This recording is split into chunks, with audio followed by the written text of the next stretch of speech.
नमस्ते बच्चों, chapter 2 polynomials के आपने इंपॉर्टेंट क्वेश्चंस को देख लिया था लास्ट वीडियो में और अब हम इसके सॉल्यूशंस को करेंगे। कि फर्स्ट क्वेश्चन को करते हैं। हमारे पास पॉलिनोमियल है px is equal to x square plus 7x plus 10। तो हमें मिडल टर्म स्प्लिटिंग से इसको क्या करना पड़ेगा, इसके ज़ीरोस निकालने हैं। वो कैसे निकलेंगे बेटा, यहाँ एक्स स्क्वायर का कोफिशिएंट 1 है और कॉन्स्टेंट टर्म क्या है 10। प्रोडक्ट 10 आया। अब हमें कुछ दो नंबर ऐसे चाहिए जिसका प्रोडक्ट 10 हो, है ना, और सम कितना हो 7। तो 2 5 का 10 होता है। तो मिडिल टर्म स्प्लिटिंग क्या आएगी इसकी, एक्स स्क्वायर 7x को हम लिख सकते हैं 2x plus 5x plus 10 as it is. अब इन दोनों में कॉमन है हमारे पास x और इन दोनों टर्म्स में कॉमन है 5। 5 2 ज़ा 10, तो यहाँ 2 आ गया। अब इस यहाँ कॉमन मिला हमें x प्लस 2 और बचा क्या, x plus 5। It means x plus 2 को इक्वल टू 0 पुट करते तो x कितना आएगा -2। x प्लस 5 को इक्वल टू 0 पुट करते तो x कितना आएगा -5। इसके होंगे आपके पास -2 और -5 और we can say alpha equal to -2 और बीटा कितना आया -5। अब इसकी वेरिफिकेशन करनी है। तो वेरिफिकेशन कैसे करते हैं बेटा, हमें पता है sum of zeros means alpha plus beta किसके इक्वल होता है -b/a और product of zero that is alpha beta किसके इक्वल होता है c/a।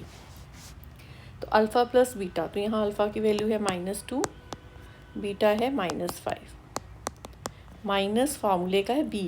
तो यहाँ पर आप b की वैल्यू देखते हैं तो b कितना है आपका बेटा जी 7।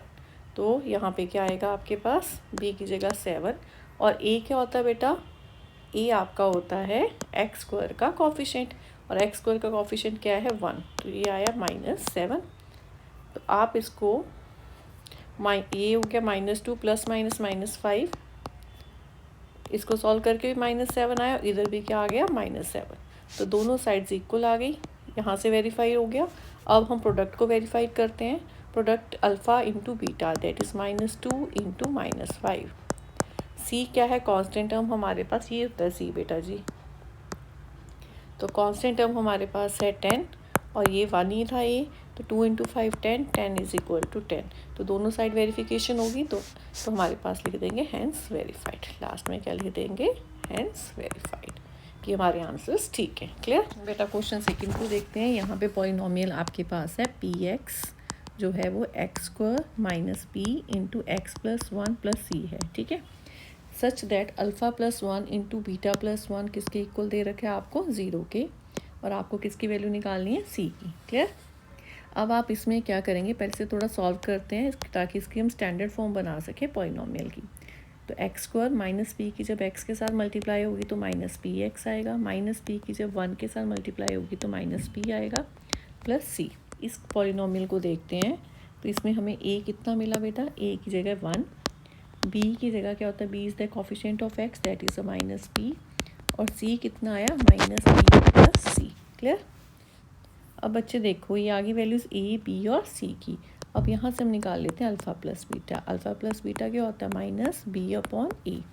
तो माइनस बी अपॉन ए क्या होगा बेटा, माइनस, तो फार्मूले का माइनस बी पहले से है, ए क्या था 1, तो ये आ गया पी। क्लियर। अब निकालेंगे अल्फ़ा बीटा। अल्फ़ा बीटा क्या होता है बच्चे सी अपॉन ए। सी की वैल्यू है माइनस पी प्लस सी और ए कितना है 1, तो ये आ गया माइनस पी प्लस सी। अब हमें गिवन है हमें क्या गिवन है बेटा, alpha plus 1 into beta plus 1 equal to 0। अब अल्फ़ा की मल्टीप्लाई बीटा के साथ और 1 के साथ, तो ये हो गया अल्फ़ा बीटा प्लस अल्फ़ा। 1 की मल्टीप्लाई बीटा के साथ बीटा और 1 की मल्टीप्लाई 1 के साथ 1 is equal to 0। Alpha beta की वैल्यू आपको पता है बच्चे कितनी है, alpha beta minus p plus c plus alpha plus beta भी आपको पता है वो कितना आया था p plus 1 equal to 0। Cut गया आपके पास, तो सी की वैल्यू क्या आ गई -1। क्लियर बच्चे। अब चलते हैं क्वेश्चन नंबर 3 की तरफ। क्वेश्चन नंबर 3 में आपके पास था ये पॉलिनोमियल गिवन है px is equal to 5x square minus 7x plus 1। तो आपको ये वैल्यू फाइंड करनी है। तो इसमें भी पहले हम अल्फ़ा प्लस बीटा निकाल लेते हैं, which is equal to minus b upon a, minus और बी की जगह पे यहाँ पे क्या है -7 और ए है 5, तो ये आ गया 7/5। अल्फ़ा बीटा निकाल लेते हैं, which is a c upon a, that is a 1/5। Clear. अब फाइंड क्या करना है, हमें फाइंड करना है alpha by beta plus beta by alpha. तो यहाँ बच्चे इसका एलसीएम क्या आया, अल्फ़ा बीटा, तो ऊपर क्या बन जाएगा alpha square plus beta square. ठीक है ना, alpha into alpha, beta into beta, beta square. अब alpha square plus beta square बच्चे याद रखिएगा, हमें आइडेंटिटी आती है a plus b whole square is equal to a square plus b square plus 2ab। तो यहाँ से हमें a square plus b square की वैल्यू निकालनी हो तो वो किसके इक्वल आ गई, a plus b whole square minus 2ab। तो ऐसे ही alpha square plus beta square की वैल्यू क्या आएगी बेटा, alpha plus beta whole square minus 2 alpha beta, और alpha beta as it is. ठीक है, अब यहाँ पे हम वैल्यूज़ को पुट कर देंगे। तो अल्फ़ा प्लस बीटा कितना था आपके पास, 7/5 होल स्क्वायर, अल्फ़ा बीटा कितना बेटा 1/5 अपॉन अल्फ़ा बीटा कितना है 1/5।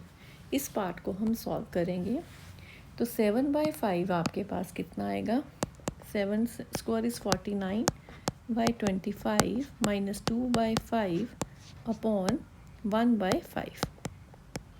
क्लियर। और यहाँ हम क्या करेंगे बेटा, एलसीएम लेंगे, वो आया 25। तो 49 माइनस 5 2 ज़ा 10, ये डिवाइड हो रहा है बेटा, तो ये क्या हो जाएगा, इधर आके रेसिप्रोकल हो जाएगा और मल्टीप्लाई हो जाएगा। क्लियर। तो आप इसको 5 5 ज़ा 25 काट सकते हैं। 49 माइनस 10 कितना आएगा, 39, तो 39/5 will be its answer. Clear बच्चे। अब इसमें है px दिया हुआ है आपको 2x square minus 3x plus के, 1 0 is reciprocal of other find की। अब बच्चे 1 0 उसका रेसिप्रोकल, तो लेट ज़ीरोस ऑफ px, एक अल्फ़ा है तो दूसरा क्या होगा उसका रेसिप्रोकल 1/अल्फ़ा। अब क्या करेंगे, हम इनका प्रोडक्ट निकालेंगे।